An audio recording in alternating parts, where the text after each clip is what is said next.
नमस्ते बच्चों, कैसे हो? सब बढ़िया हो ना? देखिए, अपन वर्ण विचार पढ़ रहे थे और वर्ण विचार में अपन ने प्रयत्न स्टार्ट किए थे। प्रयत्न में आभ्यंतर प्रयत्न ये पढ़ चुके थे अपन। अब पढ़ना है अपने को बाह्य प्रयत्न। तो टॉपिक डाल लीजिए बाह्य प्रयत्न और बाह्य प्रयत्न की परिभाषा लिखिए। वर्ण या ध्वनि को मुख से बाहर निकालने हेतु किया गया प्रयास बाह्य प्रयत्न कहलाता है। बाह्य प्रयत्न का अनुभव वक्ता यानी बोलने वाला तथा श्रोता यानी कि सुनने वाला दोनों ही करते हैं। आभ्यंतर प्रयत्न का अनुभव तो केवल वक्ता ही करता था, लेकिन बाह्य प्रयत्न का अनुभव वक्ता और श्रोता यानी बोलने वाला और सुनने वाला दोनों करते हैं। परिभाषा के बाद अब देखते हैं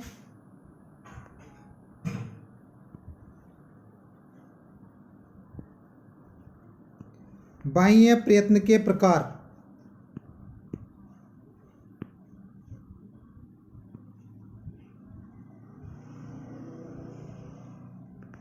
बाह्य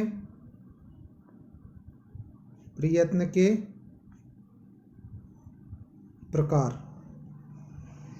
बाह्य प्रयत्न कुल मिलाकर 11 तरह के होते हैं। इसमें डरने की बात नहीं है, कल जैसा मामला नहीं है, आज जल्दी में निपट जाएगा। 11 प्रकार कौन कौन से?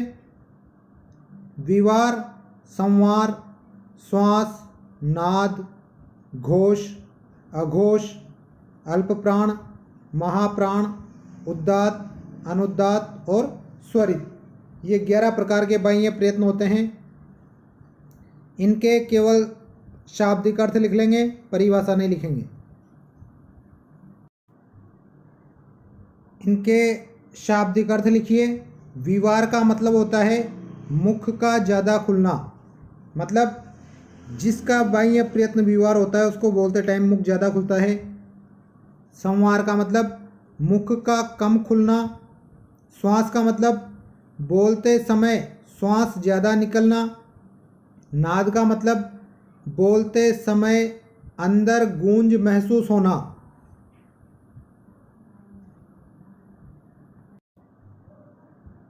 घोष, घोष का मतलब है बाहर गूंज सुनाई देना।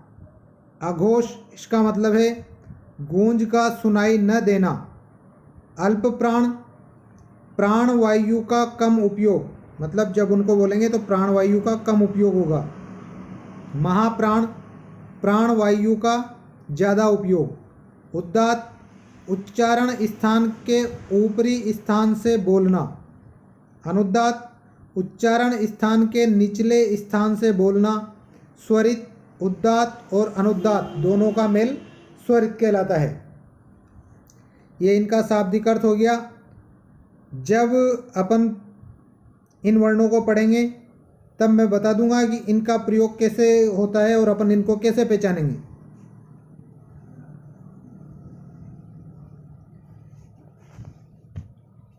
नोट डाल के लिख लीजिए।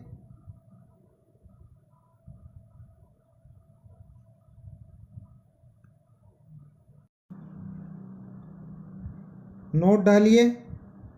महर्षि पतंजलि ने अपने ग्रंथ महाभाष्य में 8 ही बाह्य प्रयत्न स्वीकार किए हैं। ये पतंजलि कौन है? मैंने त्रिमुनि बताए थे।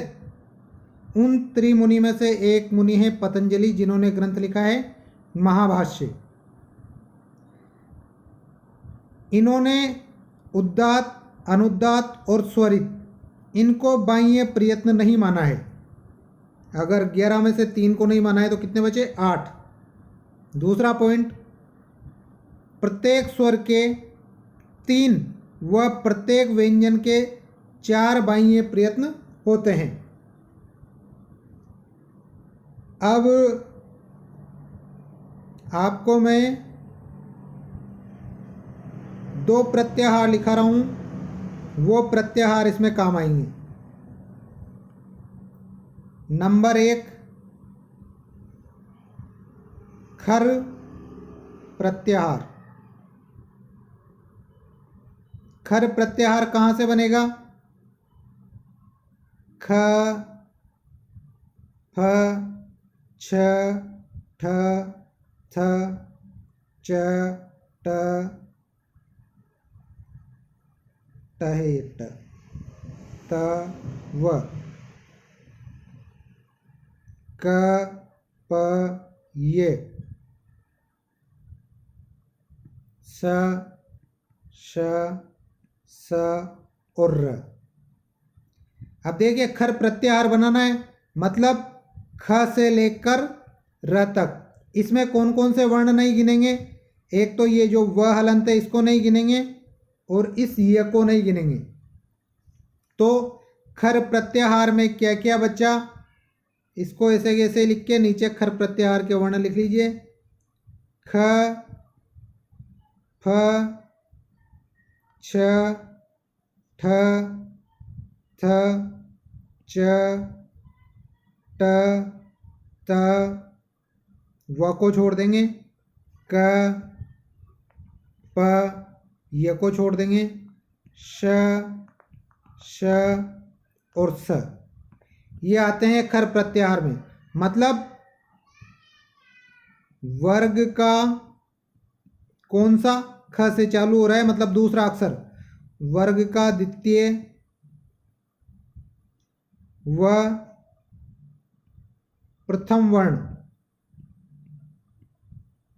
प्लस ये तीनों श, श और स, ये आते हैं खर प्रत्याहार में। प्रत्याहार बनाना मैंने सिखा दिया था, तो इस तरह से खर प्रत्याहार के ये वर्ण लिख लीजिए। दूसरा है हर्ष प्रत्याहार। नंबर 2 डाल के हर्ष प्रत्याहार। हर्ष प्रत्याहार कहाँ से बनेगा, कहाँ खत्म होगा? ह, ये, व, र, ट,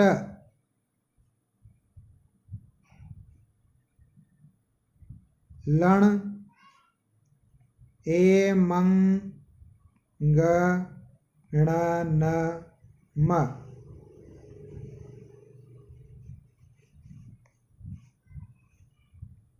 झ, भ, ये, घ, ढ, ध,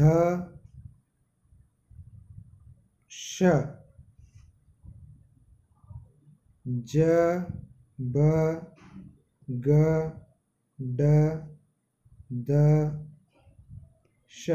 अपने को हर्ष प्रत्याहार बनाना है, मतलब ह से स्टार्ट करना है और श तक लेना है।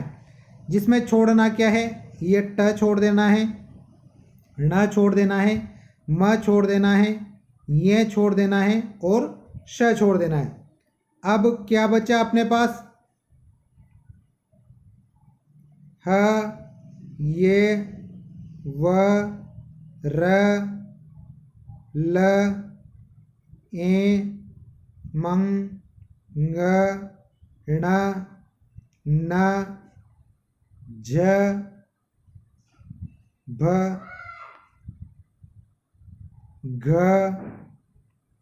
ढ, ध और ज, ब, ग, ड, द।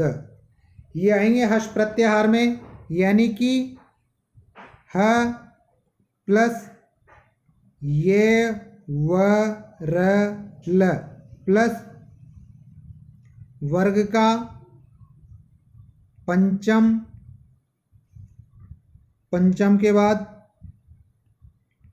चतुर्थ और चतुर्थ के बाद तृतीय वर्ण।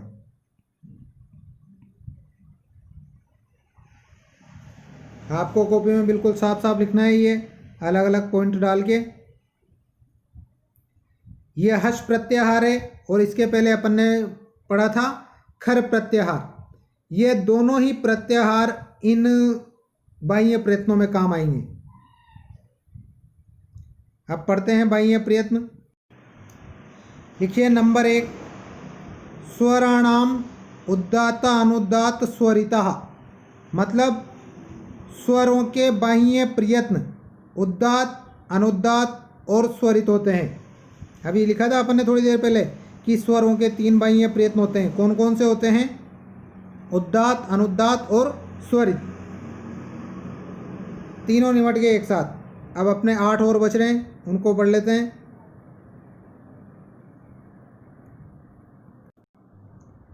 दूसरा सूत्र लिखिए, खरो विवारा श्वासा अघोषा, मतलब खर प्रत्याहार में आने वाले सभी 13 वर्णों के, खर प्रत्याहार अभी लिखा था मैंने, तीनों बाह्य प्रयत्न, अभी अपन 3 लिख रहे हैं, एक और चौथा आएगा उसको बाद में लिखेंगे।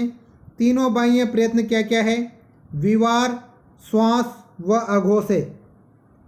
जैसे खर प्रत्याहार में आता है ख, तो जब अपन ख को बोलेंगे तो मुंह थोड़ा ज़्यादा खुलता है, सांस का ज़्यादा प्रयोग होता है। अघोष, और यह गूंजता नहीं है। तो इसके शाब्दिक अर्थ बता रखे मैंने, विवार, श्वास और अघोष के। ख इसको बोलेंगे, मुंह ज़्यादा खुलेगा, श्वास का ज़्यादा प्रयोग होगा और यह गूंजेगा नहीं। 3 यहाँ पर निमट गए। कितने? 6 प्रयत्न हो गए। 3 अगले में निमट जाएंगे। नंबर 3 सूत्र लिखिए, हशो संवारा नादा घोषा, यानी कि हश प्रत्याहार में आने वाले सभी 20 वर्णों के, हश प्रत्याहार में कितने वर्ण आते हैं? 20। खर प्रत्याहार में कितने आते हैं? 13। सभी 20 वर्णों के तीनों बाह्य प्रयत्न हैं संवार, नाद व घोष। हस प्रत्याहार में जैसे मान लो ह आ रहा है, तो ह को बोलेंगे तब मुंह कम खुलता है, मतलब संवार। जैसे ह और ख, ह ख, उसमें ज़्यादा खुल रहा है, उसका विवार था। नाद, जब अपन ह बोलते हैं तो अंदर एक गूंज सी सुनाई देती है और घोष, बाहर भी एक गूंज सुनाई देती है। तो हश प्रत्याहार में जितने भी वर्ण आएंगे उनके तीनों बाह्य प्रयत्न हैं संवार, नाद व घोष। कितने हो गए? 9। अब बच रहे हैं अपने पास 2 और, अल्प प्राण और महाप्राण। अगला सूत्र लिखिए नंबर 4 का, वर्गाणाम प्रथम तृतीय पंचमा यणश्च अल्प प्राणा, यानी कि वर्गों के प्रथम वर्ण, जैसे क वर्ग है तो क वर्ग का प्रथम वर्ण क्या है? क। तृतीय वर्ण क्या है? ग। और पंचम वर्ण क्या है? अंग।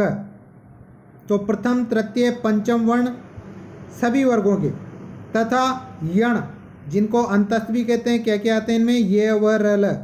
इनका चौथा बाह्य प्रयत्न अल्प प्राण होता है। अल्प प्राण का मतलब जिसमें प्राणवायु कम इस्तेमाल हो।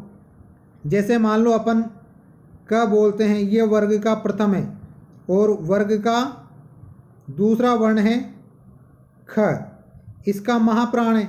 ये लिखना नहीं है, केवल समझा रहा हूँ। क बोलेंगे तो कम सांस काम में लेनी पड़ेगी, जैसे क। और ख बोलेंगे तो अंदर से ही ज़्यादा सांस आएगी, ख। क ख क ख, इसमें कम प्राणवायु और इसमें ज़्यादा प्राणवायु। तो अभी केवल अपने को अल्प प्राण लिखने हैं। तो अल्प प्राण की परिभाषा लिख लीजिए, कौन कौन से प्रयुक्त होते हैं इसमें? प्रथम, तृतीय, पंचम वर्ण तथा यण, यानी कि अंतस्थ। और लास्ट है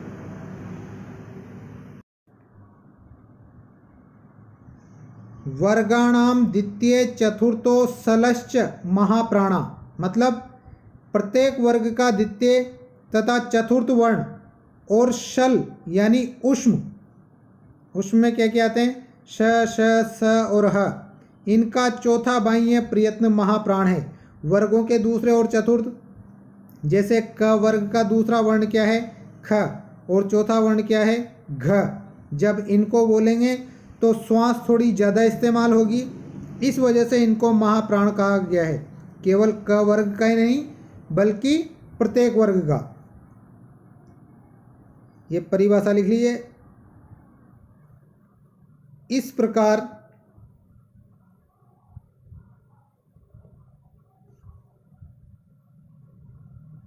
अल्प प्राण वर्ण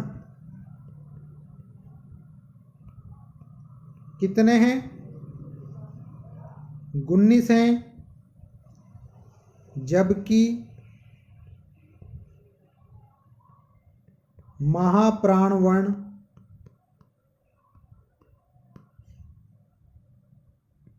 14 है। अल्प प्राण तो 19 और महाप्राण 14।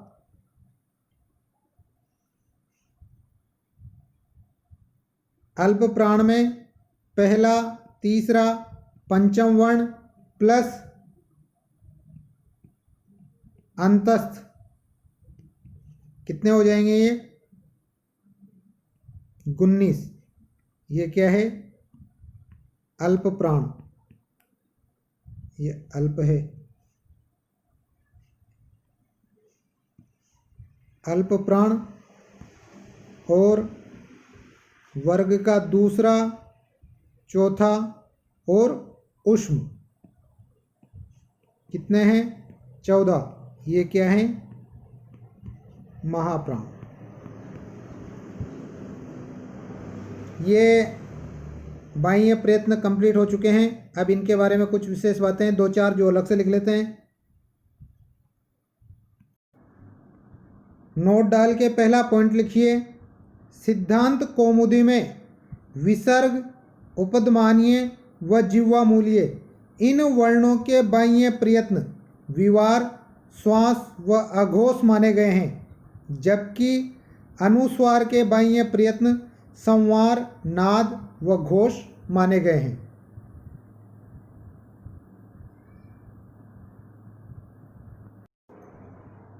अपने सामने दो किताबों के नाम बार बार आ रहे हैं। उन किताबों के रचनाकार कौन हैं वो लिख लीजिए अलग से।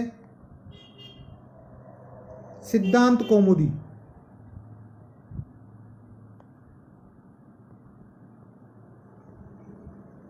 इसके रचनाकार हैं भट्टोजी दीक्षित। सिद्धांत कौमुदी के रचनाकार भट्टोजी दीक्षित। और लघु सिद्धांत कौमुदी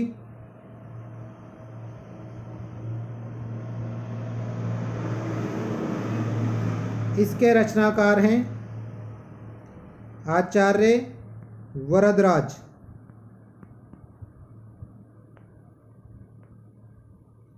सिद्धांत कौमुदी के भट्टोजी दीक्षित और लघु सिद्धांत कौमुदी के वरदराज। ठीक है, अब प्रैक्टिस के लिए कुछ शब्द दे रहा हूँ, उनको आपको समझ के कॉपी में लिखना है कि इनके उच्चारण स्थान क्या है, इनके आभ्यंतर प्रयत्न क्या है और बाह्य प्रयत्न क्या है। ये तालिका बनानी है आपको। उच्चारण स्थान व प्रयत्न संबंधी अभ्यास तालिका। स्क्रीनशॉट ले लीजिए इसका।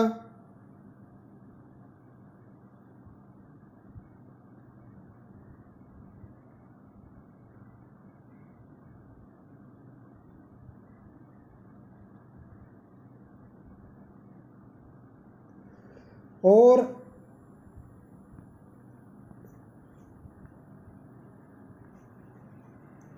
यह तालिका आपको बिल्कुल समझ कर बनानी है। प्रयत्न आज अपने कंप्लीट हो गए हैं। प्रयत्न ने बहुत प्रयत्न करवाया। अब आपको बस इनको याद करना है। ज़्यादा याद करने का कुछ नहीं है, केवल जो मैंने सूत्र लिखवाए हैं वो सूत्र याद कर लीजिए, जिसमें आपको पूरी तालिका आराम से याद हो जाएगी। कोई सा भी वर्ण दे दे, उसका कोई सा भी प्रयत्न, उच्चारण स्थान कुछ भी पूछ ले, सब कुछ आप आराम से बता सकते हो। बिल्कुल कंपटीशन लेवल का है। आप कोई सा भी कंपटीशन दो, उसमें इसमें से अगर कोई प्रश्न आया प्रयत्नों में से, तो आप सभी प्रश्न कर सकते हो। ठीक है, धन्यवाद। आज के लिए इतना बहुत है।